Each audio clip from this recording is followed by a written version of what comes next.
అందరికీ నమస్తే, నేను మీ వెంకట్. ప్రేక్షకులు, ఈరోజు మళ్ళా మన అమర ప్రసాద్ అన్న చేసిన జై భీమ్ టీవీ యాంకర్ శివ, ఇది 4వ భాగం. సో ముందేం జరుగుతుందో చూద్దాం, విందాం. మన అభిప్రాయాన్ని కూడా ఈ టీవీ యాంకర్ అయినటువంటి శివ సతీష్ ఆయన ముందు పెడదాం. మళ్ళీ ఆయన ఏమంటాడో, మనం చెప్పిన అభిప్రాయానికి స్పందిస్తాడో లేదో చూద్దాం. ఓకే. మోడీ చెప్పుకోలేదు, మీరు బతకలేదండి. మరి ఇక్కడ డిబేట్ గురించి మాట్లాడకుండా నువ్వు ఏదో మోడీ గీడి మాట్లాడతావేంది, బీజేపీ కొట్టుకుంటావేంది? పాస్టర్ ప్రవీణ్ పగడాలను నోటిఫికేషన్ చెప్పినా నేను ఏమనట్లేదు, నీకేదో డిబేట్ చేస్తున్నాను. నేనేం చెప్తున్నాను, జర్నలిజం అన్నో ఇదన్నా, నేను అందుకనే చెప్తున్నాను. సీతమ్మ మీరు అనుచిత వ్యాఖ్యలు వేసిన నీ మనోభావాలు నీకు దెబ్బతిన్నాయి, వాడు వీడు అంటున్నావు, అంతే కదా? Yes, okay. సీతమ్మను అడవిలోకి పంపించినటువంటి రాముడు, ఓకేనా? సీతమ్మను అడవిలోకి పంపించిన రాముడు, నీకు రాముడు అడవిలోకి పంపించినప్పుడు సీత గురించి నీకు గుర్తుకు రాలేదా? రాముడి మీద నీ మనోభావాలు దెబ్బతినలేదా? అరే టీవీ యాంకర్ శివ, నీకేమైనా జ్ఞానం ఉందేమయ్యా? వాడు ప్రవీణ్ పకడలగాడు, క్రిస్టియన్ వాడు మా హిందూ దేవతలు అంటే సీతమ్మను, రాముణ్ణి, కృష్ణుణ్ణి అందరినీ అవమానించాడు కాబట్టి వాడు వీడు అంటేనే మీకు కోపం వచ్చింది. అయినా ఆ అమ్మాయి ఎవరో స్త్రీ ఉంది కదా, ఆవిడ అడగాలి కానీ ఆ ప్రశ్నలు టీవీ యాంకర్ అయినటువంటి నువ్వు కాదు కదా అడగాల్సింది. ఒకవేళ నీకు రామాయణం మీద డిబేట్ చేయాలంటే అమర్ ప్రసాద్ అని స్టూడియోకి వస్తాడు, 100% డిబేట్ చేయి కదా. మ్యాటర్ అది కాదు కదా నువ్వు అమర్ ప్రసాద్ అనే ఫోన్ చేసింది. నీ ప్రశ్న ఏంటి? ప్రవీణ్ పగడాల అనే పాస్టర్ని వాడు వీడిని ఎందుకు మాట్లాడుతున్నారు అని మీ ప్రశ్న. ఆ ప్రశ్నకి సమాధానం చెప్పాడు కదా, మా రాముడిని సీతమ్మని అవమానించినందుకు. అయిపోయి ముగిసిపోయా మాట, ఆడికే కథం కదా. మళ్ళీ నువ్వు ఎదురు క్వశ్చన్ అడగకూడదు కదా. రాముడు సీతని అడవికి పంపినప్పుడు నీ మనోభావాలు దెబ్బతినలేదా? అది అడగడానికి నువ్వెవరయ్యా? అది అడిగే సమస్య లేదు కదా. దాని గురించి మాట్లాడతావా, డిబేట్ చేస్తావా? సపరేట్గా డిబేట్ చెయ్యి. ఇప్పుడు ప్రశ్న ఏంది, ఇప్పుడు నడుస్తున్నది ఏంటి? ప్రవీణ్ పగడాలని వాడు వీడు అన్నందుకు ఆవిడ ఎవడో స్త్రీకి నొప్పి అయింది, దాని గురించి కదా నువ్వు మాట్లాడుతుంది. ఏం యాంకర్ అయ్యా నువ్వు? సరే ముందుందాం. మిస్టర్ జై భీమ్ ఛానల్, నువ్వు దీని మీద డిబేట్ చేస్తా అంటే నాకు స్టూడియో బిల్లు, నేను దీనితో డిబేట్ చేస్తా. నేను చెప్తున్నా విను కదా. అరే అదే చెప్తున్నా కదా నీకు. నేను కూడా నీకు ఆన్సర్ చెప్తున్నా. రామాయణం మీద ఏమున్నారా మీరు? అసలు నువ్వు యాంకర్ వా లేకపోతే నువ్వు యాంకర్ నువ్వు అది కాదు, నువ్వు డిబేట్ చేసేటోడు లేకపోతే యాంకర్ వా లేకుంటే ఎవరా నువ్వు? నీకు ఆతృత ఎక్కువ బాగుందేమో నీకు. నీకు సమాధానం చెప్తున్నా, ఇంత క్లియర్ సమాధానం చెప్తున్నా నీకు నేను. నీకు ఇంతకు మించి. సో విన్నారు కదా ప్రేక్షకులు, ఇది యాంకర్ శివ ఒక జ్ఞానం. వట్ట వట్ట వట్ట వట్ట వట్ట వదులుతూనే ఉన్నాడు. అరే ఆన్సర్ చెప్తున్నాను వినాయి అంటూ ఈనాడు తండ్రి మాట తానే ఆడుతున్నాడు. జర్నలిజం అంటాడు. ఏం జర్నలిజం చదవరా శివ యాంకర్? నీకు ఒకటి చెప్తాను, బాగా విను. ఎక్కువ మాట్లాడిన వాడు జ్ఞాని కాలేడు, వాడు అజ్ఞాని అవుతాడు. ఎప్పుడైనా కానీ ఎదుటి మనిషి ఏం చెప్తాడు, ఎదుటి మనిషి నుంచి మెసేజ్ తీసుకునేవాడు వాడే జ్ఞాని అవుతాడు. దీనికి ఒక ఎగ్జాంపుల్ చెప్పనా? ఇప్పుడు నువ్వు స్టూడెంట్, అమరప్రసాద్ అన్న గురువు స్థానంలో ఉన్నాడు. నువ్వు ఒక విషయం అర్థం కాక గురువుని స్కూల్లో క్వశ్చన్ అడుగుతావు, గురుగారు ఇది ఏమే నాకు అర్థం కాలేదంటే ఆ క్వశ్చన్కి ఆన్సర్ చెప్పే వరకు నోరు మూసుకుని కూర్చోవాలి. స్కూల్లో గురువు ఆన్సర్ చెప్తుండగానే అది కాదు ఇది మళ్ళీ నడమలు దూరితే నీ అజ్ఞాని అనాలా, నిన్నే జ్ఞాని అనాలా? అందుకే ఎంత మౌనంగా ఉంటే అంత జ్ఞానం పెరుగుతుంది. అందుకే మన పూర్వీకులు, మన ఋషిమునులు ఎక్కువసేపు జ్ఞానము, ధ్యానము, తపస్సు చేసేవాళ్ళు, జ్ఞానం పెంచుకునేవాళ్ళు. ఎక్కువ మాట్లాడి నుంచి ఎనర్జీ వేస్ట్ అవుతుంది, అజ్ఞానం పెరుగుతుంది, కానీ జ్ఞానం అనిపించుకోదు. శివ అర్థం చేసుకో, నెక్స్ట్ టైం అయినా మారు. అది కాదు నీకు ఇంత క్లియర్ సమాధానం చెప్తున్నా కూడా నీకు అర్థమైతలేదు. నీకు నువ్వు రామాయణం గురించి నాతో డిబేట్ చేస్తావా? నీకు రామాయణం గురించి డిబేట్ చేసేంత దమ్ము నీకు ఉంటే నీ ఛానల్లో గంట సేపు డిబేట్ నీతోనే చేస్తాను డిబేట్. రామాయణం గ్రంథాన్ని ముందర పెట్టుకొని మాట్లాడదాం. నేను కూడా రెడీ ఉన్నా. ఎప్పుడు చేద్దాం చెప్పు, ఎప్పుడు చేద్దాం చెప్పు, నేను రెడీ ఉన్నా. నేను రామాయణం గురించి డిబేట్, వాల్మీకి రాసిన రామాయణం గురించి డిబేట్ చేసే దమ్ము నీకు, ధైర్యం నీకు, శక్తి ఉంటే చెప్పు. నీ ఛానల్ వచ్చి కూర్చుంటా, నేను మొత్తం కూర్చుంటే నువ్వు నీతో డిబేట్ చేస్తా. నేను నువ్వు ఇప్పుడే సమాధానం చెప్పు. ఏం కావాలి నీకు సమాధానం? నువ్వు అమ్మకి సమాధానం చెప్పు. ఏం కావాలా నీకేం కావాలి సమాధానం? మాట్లాడమ్మా, అమరప్రసాద్ గారితో మాట్లాడు. సమాధానం ఏం కావాలి చెప్పు. సార్ మీరు ఫస్ట్ లాంగ్వేజ్ కంట్రోల్ చేసుకోండి.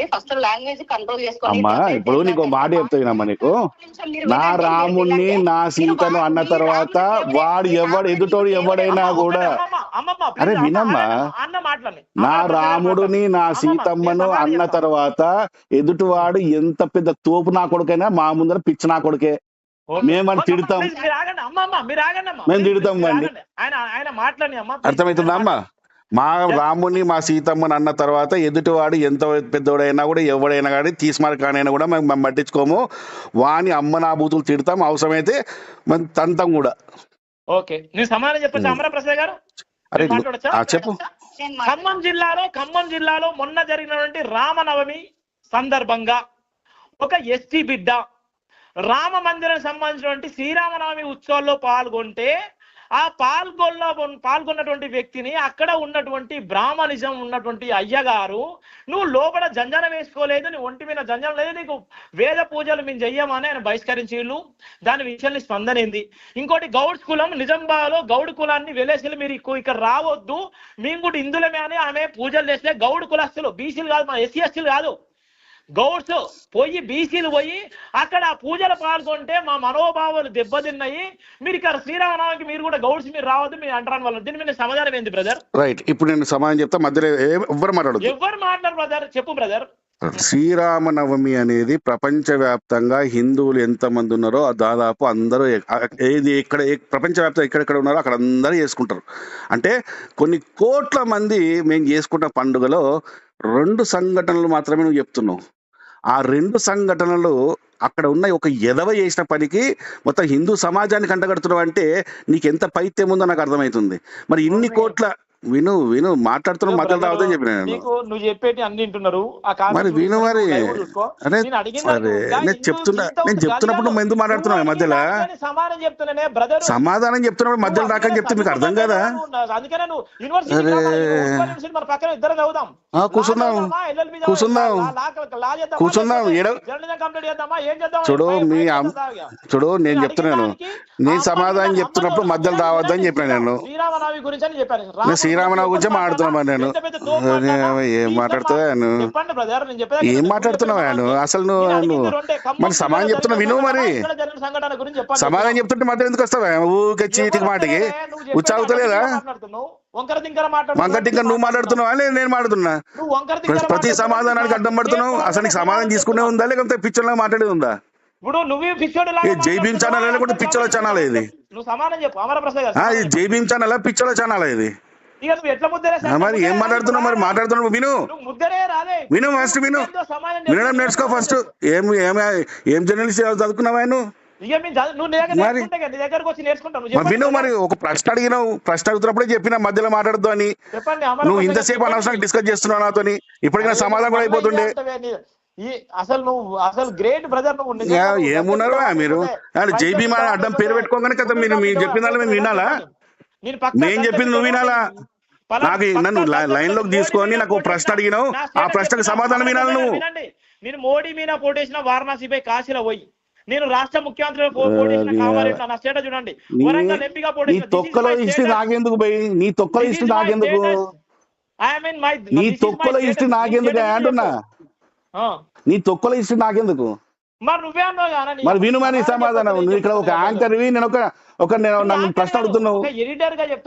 అరే నీ ఎడిటర్, నీ ఛానల్ ఎడిటర్వా? ఇప్పుడు నాకు అడుగుతున్నావు, యాంకర్ అడుగుతున్నావా, ఎడిటర్ అడుగుతున్నావా? అసలు కామన్ సెన్స్ ఏమైనా ఉందా నీకు?